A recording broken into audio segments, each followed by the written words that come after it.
Well, I must love my job because my belly is touching the snow right now. I have found the most amazing little ice structure here.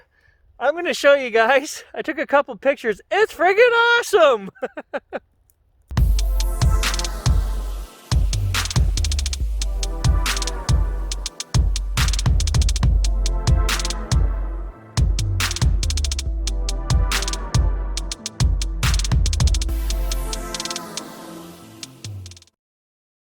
Good morning, guys. Gary coming at you from the hot room.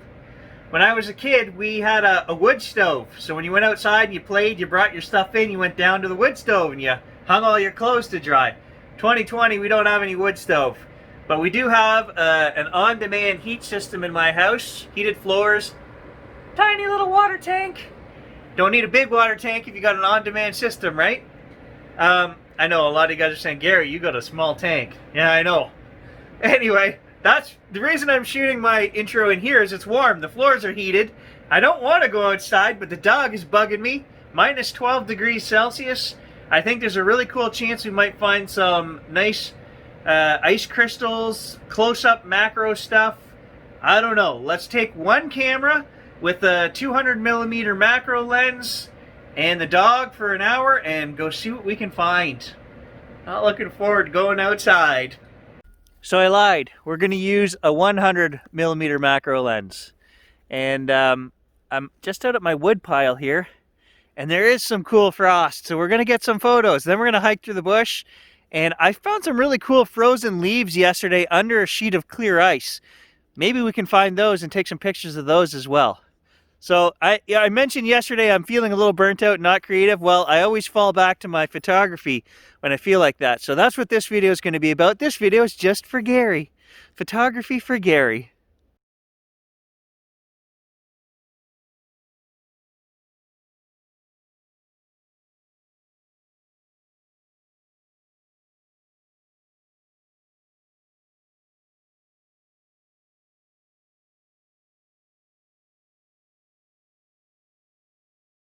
You know, photography is the perfect hobby to slow down and just really be in the moment.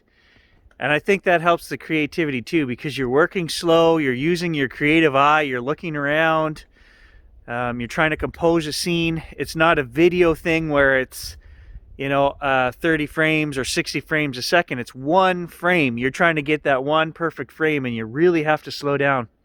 And then you throw macro photography on top of that when you're doing close-ups. That's what macro photography is. You're looking even deeper into a scene. You take that 5-foot piece of ground or that pile of logs and you get right down into square inches. You're looking at a space this big to take a picture of. That really grounds me. I've always found that to be the most relaxing, in the moment, creative thing I can do. And that's why I've always loved photography. Well, all the pretty clear ice of yesterday is gone. There are some frozen leaf puddles here that we can try to squeeze a picture out of. I'll see what I can get.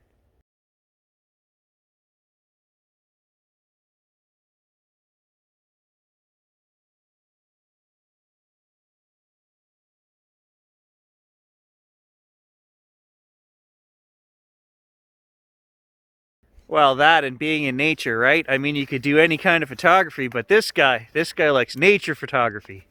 I guess I should pump my own website again. I haven't done it in 15 videos. As per your request, I started a website again. I had run one for years, didn't do it for the last 2 years, started another one, unfrequentedworld.com.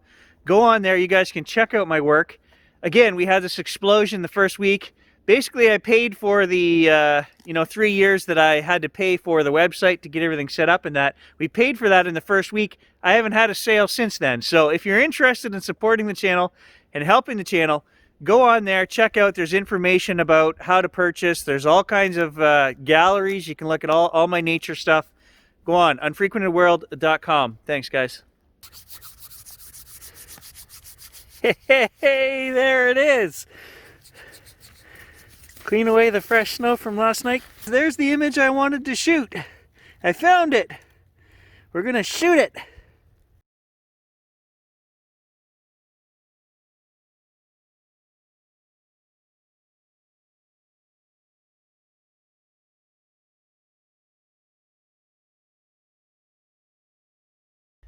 Well, I must love my job because my belly is touching the snow right now. I have found the most amazing little ice structure here. I'm going to show you guys. I took a couple pictures. It's friggin' awesome! Alright, check this out. Look at those. Cool. Gage, get out of there.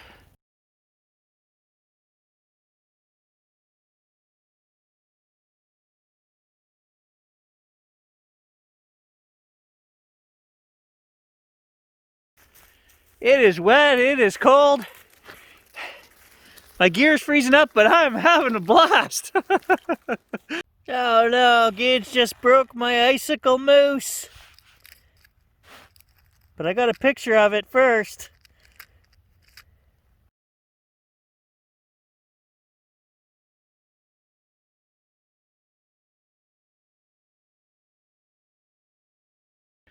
He doesn't even know why I'm yelling at him. I'm like, bad dog, bad dog. And he's like, what? What did I do? He's a destroyer of worlds, that guy. Do not take him on a photo shoot. Or you got to move quick. Be quick. So for those of you that are interested in the gear that I'm using today, I'm not using my full frame camera. I'm using an APS-C camera, the Sony a6600. And I've got a Sony Alpha lens, so I'm using an adapter, the LAEA3 adapter. I know, what a mouthful, right? But anyway, if you're an Alpha shooter, you can use those lenses on your new Sony E-mount cameras. And I'm shooting a 90mm Tamron macro lens. Check out the ice flow down the side of this rock, guys. It's so cool.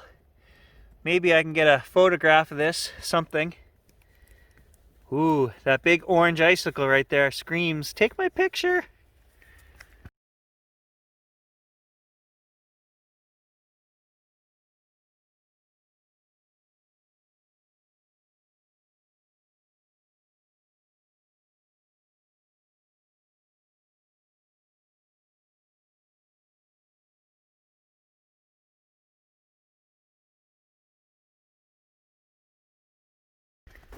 Alright guys, it's cold. I'm going to head back to the house, but I wanted to give you guys a couple of tips before we go in the house when it's a huge differential, a huge change.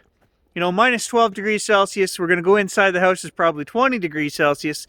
Everything is going to fog up and condense, and that's okay. So we're going to do it in stages. We're going to bring the gear into the garage, which is probably 0 degrees. Leave the camera gear there for 40 minutes. Then we're going to bring it into the house and warm it up. So it's 2 stages. Never put your gear in plastic bags. These people that are telling you, oh, throw it in a plastic bag and seal it. Why would you want to trap all the moisture on your equipment? It's still going to condense. When the bag heats up, the camera is going to condense. So you don't want to do that. You just want to bring it in and do it in stages. I do garage, and then after it's cooled down to that temperature, then I do house. Or I guess I should say heat it up to that temperature, right? We're going from minus 12 to 0. Math class with Gary. The college never asked me to teach math. There's probably a reason for that. I don't teach anything this year, right? We're on the COVID home stretch. Hopefully I'll be first in line to get my shot. No, I won't be because I'm not old and infirm, right? I will have access to shots, but I'm going to wait. My wife being a doctor, of course, obviously our families. I don't know if I should wait or not because we are at higher risk from all the people that come in. So maybe I should just get the dang shot when they offer it to me. I don't know. I try not to be a selfish guy, and I think, you know, some older person could get my shot. I'll probably make it another 3 months. But then you watch, Gary will croak of COVID in the home stretch here. So I don't know. It's just one shot, I guess, right? I might as well take it if they offer it to me. Being in the healthcare profession does have perks, I guess. All the Viagra I want.